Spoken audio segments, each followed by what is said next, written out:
Hi there, it's Cathy again.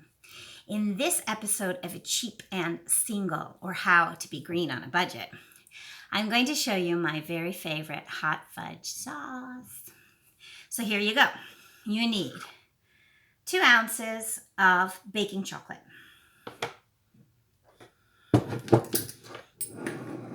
2 spoonfuls. Oops, I'm going to change the camera angle. Hold on. There you go. Can you see? All right. 2 spoonfuls of brown sugar,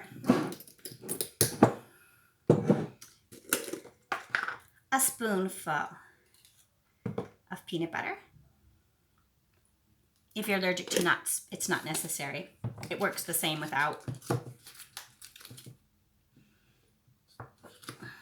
A teaspoon of butter.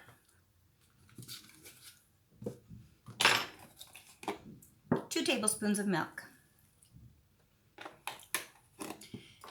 Microwave for 30 to 40 seconds. I'll be right back.